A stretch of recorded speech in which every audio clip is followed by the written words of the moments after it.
Behold, Antipope Francis, the most public heretic in the history of the world, one of the most evil men ever to walk the earth, making the likes of Stalin, Mao, and Hitler seem like small-time, petty neighborhood thugs in comparison.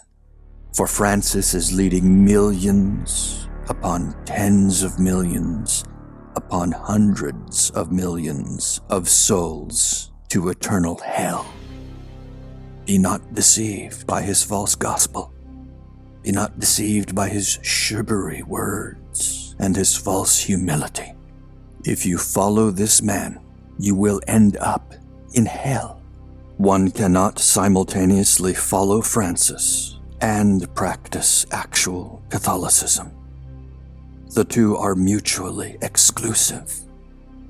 To the extent that anyone in the Novus Ordo Antichurch is saved, it's because they're not following Francis. It's because they're defying Francis somehow. But the likelihood of their defiance diminishes the longer they stay yoked with Antipope Francis and the Novus Ordo Antichurch Elites. Actual Catholics before the Judas Council, before Vatican II, would not recognize this man as a Catholic. And there's nothing virtuous about recognizing him as a Catholic. Many timid souls speak of the dangers of not following a pope, but they don't speak of the dangers about following a false pope. And those who have eyes to see and ears to hear know that by following this man, you are not following the true gospel of Christ. You are not following the vicar of Christ. It's no accident that this man has renounced the title of Vicar of Christ. Just think about that. Did you ever dream that you would live in a time of a man whom the world sees as a pope, who claims to be a pope, and yet who has renounced the title of Vicar of Christ? That alone tells you what you need to know about this man. And so I urge you, if you seek to be an actual Catholic, if you seek to follow actual Catholicism, you cannot follow this man. Again, his attack on the actual Catholic Mass is not an accident. Just think about that. Did you ever dream that a man claiming to be Pope would attack the actual Roman Rite?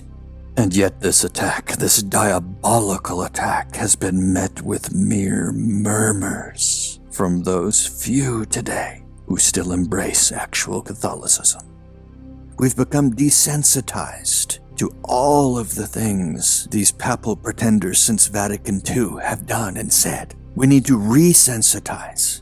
We need to rediscover a sense of holy horror about what these men have said and done.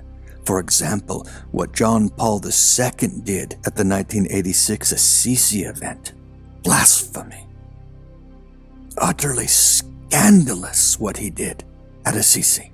Not to mention all of the other things he said and did. Beginning with his first encyclical, preaching the heresy of universalism, and thus leading millions to hell. We must resensitize. This bovine, brutal age has desensitized us to every kind of horror. And yet so many profess horror at all of these school shootings. But these pale in comparison to the horror of what these papal pretenders have done by leading millions upon tens of millions upon hundreds of millions of souls to hell.